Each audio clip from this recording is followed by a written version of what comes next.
భారత్‌లోని మధ్య తరగతి ఒక 25, 30 ఏళ్ల క్రితం, ఓ రకంగా చెప్పాలంటే ఒక 40 ఏళ్ల క్రితం భారతదేశం నుండి 40 ఏళ్లకి ముందు ఉన్నటువంటి భారతదేశంలో చదువుకుని బాగా లేదా డబ్బులు బాగా ఉన్నటువంటి వాళ్ళు విదేశాలకు వలస వెళ్ళి మొదట్లో వెళ్ళిన వాళ్ళు ఉద్యోగాలకు వెళ్ళారు.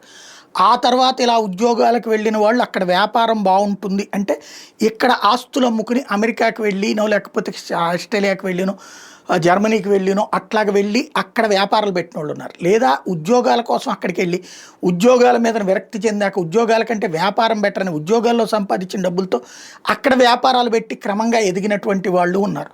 అది మొదటి తరం. ఆ తర్వాత తరంలో వాళ్ళ సెటిల్మెంటు, వాళ్ళ లైఫ్ స్టైలు, వాళ్ళకి భారతదేశంలో వచ్చే గౌరవాన్ని చూసి భారతదేశంలో ఉన్నటువంటి మధ్యతరగతి యువతరం అక్కడికి వెళ్ళాలన్నటువంటి ఆశలు పెరిగినాయి. ఆ టైంలోనే అదృష్టవశాత్తు 2000 సంవత్సరాల Y2K ప్రాబ్లం కావచ్చు, ఆ తర్వాత కంప్యూటర్ ఆపర్చునిటీస్ కావచ్చు. ఆ కంప్యూటర్ ఆపర్చునిటీస్ ఆనాడు ధనవంతులైనటువంటి వర్గాలకి లభించి వాళ్ళు వెళ్ళి వాళ్ళు సెటిల్ అవ్వడంతో మధ్యతరగతి వర్గం కూడా ఈలోపు ఫీజు రియంబర్స్మెంట్ పుణ్యమాని చావోరేవో చదివి కష్టపడి విదేశాలకు వెళ్ళి సెటిల్ అవ్వడం అనేటటువంటి దాని మీద కాన్సన్ట్రేట్. ఇక్కడ చదువు ఎందుకయ్యా మంచి చదువులు అంటే అక్కడ ఉద్యోగాల కోసం. ఇక్కడ చదువులో ఎందుకు ప్రారంభిస్తున్నారయ్యా బీటెక్లు లేకపోతే MBBSలు అంటే అక్కడికి వెళ్ళి సెటిల్ అవ్వడం కోసం. భారత్లో చదువుకోవడం, విదేశాల్లో బ్రతకడం అన్నటువంటి స్థాయికి వెళ్ళిపోయింది గత కొన్ని సంవత్సరాలు, గత 20 ఏళ్ల నుండి, గత 25 ఏళ్ల నుండి కూడా.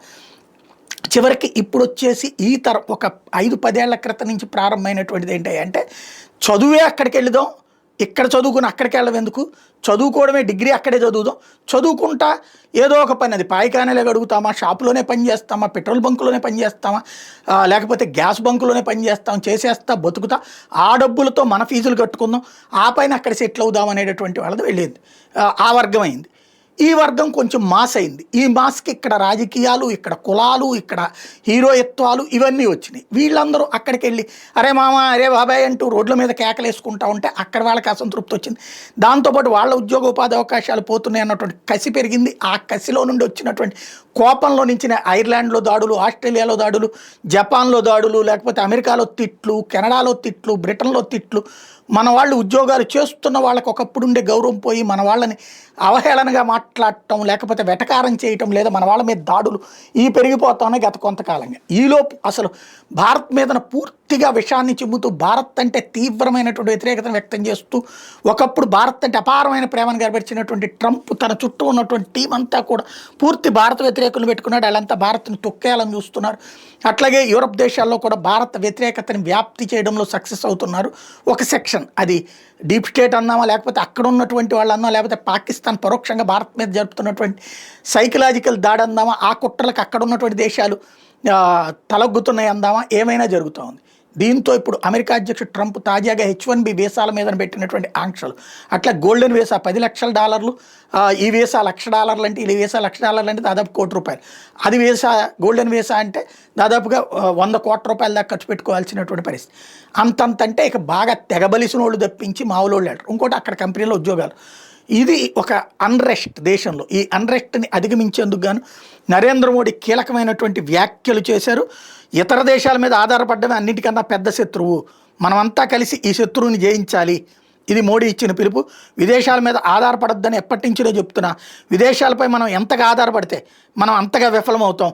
ప్రపంచంలోని భారత్ని బలమైన ఆర్థిక వ్యవస్థగా మార్చాలి, ఇతరులతో కలిసి నడుద్దాం, కానీ ఆత్మాభిమానంతో బతుకుదాం. 140 కోట్ల మంది భవిష్యత్తుని ఇతర దేశాల మీద వదిలేయలేము. ఇది ప్రతి దేశం మన్నెత్తిన రెచ్చిపోతున్నటువంటి వేళ. ఇప్పుడు వాళ్ళకి అక్కడ ఎందుకు తీసుకుంటున్నారు, మన వాళ్ళని పని పాట లేకుండా తీసుకుంటున్నారా, మనం తక్కువకు పని చేస్తున్నాం, ఎక్కువ టాలెంట్ ఉంది కాబట్టి తీసుకుంటున్నారు. ఇప్పుడు అక్కడ తక్కువ టాలెంట్ ఉండి ఎక్కువ శాలరీస్తో వాళ్ళ దేశం వాళ్ళని పెట్టుకుంటే ఆ సదరు సంస్థలు నడవలేవు. సచ్చినట్టు ఆ సంస్థల కార్యకలాపాలు రేపు అవుట్సోర్సింగ్ ఇవ్వాలి, సచ్చినట్టు భారత్కి వచ్చి పెట్టుకుంటాయి. ఇక ఆ పరిస్థితి వస్తుంది. అదే సందర్భంలో ఇప్పటిదాకా వలసలు గొప్పగా, విదేశాలు గొప్పగా ఫీల్ అవుతున్నటువంటి వాళ్ళు భారత్ యొక్క గొప్పతనం అవమానాల పాలవుతున్నటువంటి వేళ ఆత్మగౌరవంతో బతకగలిగేటటువంటి అమ్మలాంటి భారతదేశం, అమ్మలాంటి కాదు అమ్మైన భారతదేశం యొక్క విలువ ఇప్పుడన్నా తెలుసుకుంటారేమో. ఎందుకంటే విదేశాలకు పోతే అవి గొప్పగా, మన దేశాన్ని తప్పుగా తక్కువగా మాట్లాడుతూ వచ్చినటువంటి వాళ్ళకి చివరికి నీ గమ్యం భారతదేశమే అని తేల్చే రోజు వస్తుందా? నరేంద్ర మోడీ చెప్తున్నటువంటిది అట్లాంటి వాళ్ళని బతికిస్తాం, ఉన్నత స్థితికి తీసుకువెళ్లేందుకు నిలబడతాం రండి అంటున్నారు. ఏం జరుగుద్దో చూడాలి.